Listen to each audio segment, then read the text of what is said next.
भगवान विष्णु के हयग्रीव अवतार की कथा। सूत बोले, हे ऋषियों, भगवान विष्णु परम तेजस्वी और समस्त देवताओं के भी देवता हैं। उनकी लीलाएं बड़ी विचित्र हैं। तुम सब लोग सावधान होकर उनकी एक अनोखी कथा सुनो। एक समय की बात है, भगवान विष्णु को घोर युद्ध करना पड़ा। 10,000 सालों तक वह युद्ध करते रहे। युद्ध करते करते उन्हें कुछ थकान सी हो गई तो वह अपने प्रदेश बैकुंठ को चले गए। वह वहाँ पर पद्मासन लगाकर बैठ गए। उनके धनुष पर डोरी चढ़ी हुई थी। इसी अवस्था में धनुष को पृथ्वी पर टिकाकर उसी के सहारे कुछ झुक से गए। थकान के कारण उन्हें घोर निद्रा आ गई। उसी अवसर पर कुछ दिन पहले देवताओं द्वारा इस जगह पर यज्ञ करने की योजना चल रही थी। ब्रह्मा, शंकर और इंद्र आदि सभी देवता यज्ञ करने हेतु भगवान विष्णु से मिलने बैकुंठ को गए। उन्होंने देखा भगवान विष्णु जी निद्रा के वश में होकर अचेत अवस्था में पड़े हैं। ऐसी स्थिति में इंद्र ने देवताओं से पूछा, अब हमें क्या करना चाहिए? भगवान विष्णु को कैसे जगाया जाए? इस पर भगवान शंकर ने कहा, यद्यपि किसी को सोते से जगाना निषेध आचरण है, फिर भी यज्ञ का कार्य संपन्न कराने के लिए तो इन्हें जगाना ही पड़ेगा। तब ब्रह्मा जी ने भ्रमरी नामक एक कीड़ा पैदा किया।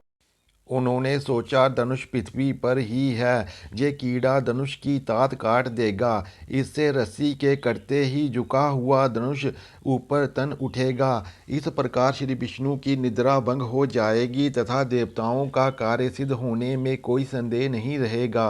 ब्रह्मा जी के कहने पर भ्रमरी कीड़े ने धनुष की तात को खा लिया।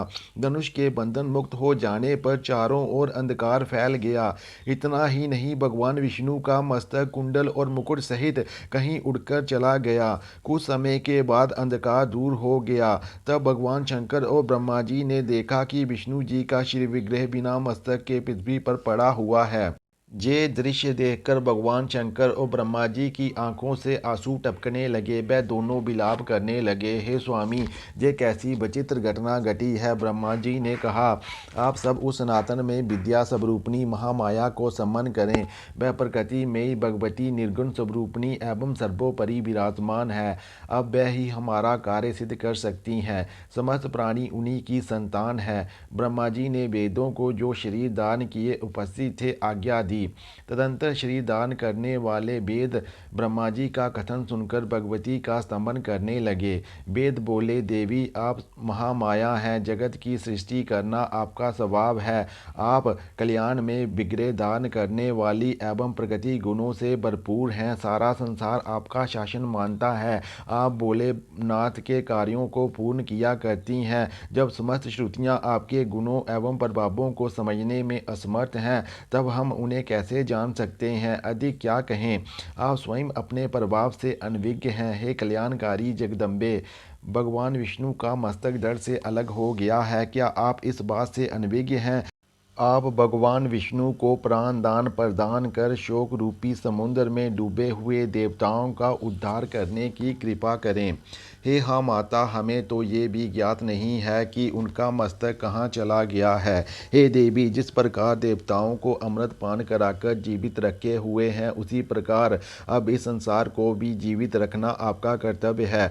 सूजी ने बताया, इस प्रकार वेदों ने भगवती जगदम्बिका का स्तंभन किया तो वह गुणातीता माया मई देवी प्रसन्न हो गई। फिर देवताओं को लक्ष्य करके आकाशवाणी हुई, हे देवताओं, तुम्हें चिंता करने की जरूरत नहीं है। तुम सब श्री विष्णु के चिन्ह मस्तक होने का कारण सुनो। एक बार की बात है कि भगवान श्री विष्णु लक्ष्मी जी के साथ एकांत में विराजमान थे। लक्ष्मी जी के सुंदर मुख को देखकर विष्णु भगवान की हंसी छूट पड़ी। लक्ष्मी जी ने उसका उल्टा अर्थ निकाला, वह समझी हो ना हो भगवान विष्णु की दृष्टि में मेरा मुख कुरूप लग रहा है, इसलिए उन्हें मुझे देखकर हंसी छूट पड़ी। ये समझकर महालक्ष्मी क्रोध में भर गई और उनके मुख से निकल गया, तुम्हारा ये मस्तक गिर जाए। इसी वजह से उनका सिर क्षीर सागर में लहरा रहा है। हे देवताओं, इसमें एक दूसरा कारण भी है। वह ये कि हयग्रीव नाम का एक राक्षस हुआ है। उस राक्षस ने सरस्वती नदी के तट पर जप किया। वह मेरे एकाक्षर मंत्र माया बीज का जप करता रहा। वह 1000 वर्ष तक इस मंत्र का जाप करता रहा। तब मैं तामसी शक्ति का रूप धारण कर उसके पास गई तथा जिस रूप का वह ध्यान कर रहा था ठीक उसी रूप में मैंने उसे दर्शन दिए। मैं सिंह पर आरूढ़ थी। मैंने उससे वर मांगने को कहा। मुई देवी की बात सुनकर वह राक्षस प्रेम से विभोर हो गया। उसने फौरन मेरी प्रदक्षिणा की और मेरे चरणों में अपना मस्तक झुकाया। हयग्रीव बोला, हे माते, मुझे ऐसा वर देने की कृपा करें कि मुझे किसी भी प्रकार से मृत्यु का मुख न देखना पड़े। देवता एवं दानव कोई भी मुझ पर विजय प्राप्त न कर सके। देवी ने उत्तर दिया, सुनो, जो जन्म लेता है उसकी मृत्यु निश्चित है और मृत्यु होने पर जन्म लेना भी बिल्कुल निश्चित है। इसलिए ये बात बिल्कुल पक्की समझ लेनी चाहिए। इसलिए मन में सोच विचार कर वर मांगो। तब हयग्रीव बोला, अच्छा, तो मेरी मृत्यु हयग्रीव के हाथों होनी चाहिए, दूसरा कोई मुझे ना मार पाए। देवी ने उत्तर दिया, है महाभाग, हयग्रीव को हयग्रीव के अतिरिक्त कोई दूसरा नहीं मार सकेगा। ये बिल्कुल निश्चित समझो। अब तुम घर जाओ और आनंद पूर्वक राज्य करो। वही पापी हयग्रीव इन दिनों मुनियों और वेदों को भांति भांति रूप से सता रहा है। इस त्रिलोकी में कोई भी ऐसा नहीं है जो उस दुष्ट को समाप्त कर सके। इसलिए इस घोड़े का सुंदर सिर उतारकर भगवान विष्णु के दर से जोड़ दिया जाए। ये कार्य ब्रह्मा जी के हाथों संपन्न होगा। तदंतर वे ही भगवान हयग्रीव देवताओं की भलाई के लिए उस दुष्ट एवं निर्दयी दानव के प्राण हरेंगे। सूत जी बोले, ब्रह्मा जी ने उसी क्षण देवताओं के सामने ही तलवार से घोड़े का मस्तक उतारकर भगवान विष्णु के शरीर पर जोड़ने की व्यवस्था संपन्न कर दी। भगवती जगदम्बिका की कृपा से उसी क्षण भगवान विष्णु का हयग्रीव अवतार संपन्न हो गया। वह राक्षस बड़ा अभिमानी हो गया था। देवताओं को वह अपना घोर शत्रु समझता था। अवतार ग्रहण करने के पश्चात भगवान विष्णु उसके साथ युद्ध के मैदान में डटे रहे। तब कहीं जाकर उसकी मृत्यु हो सकी।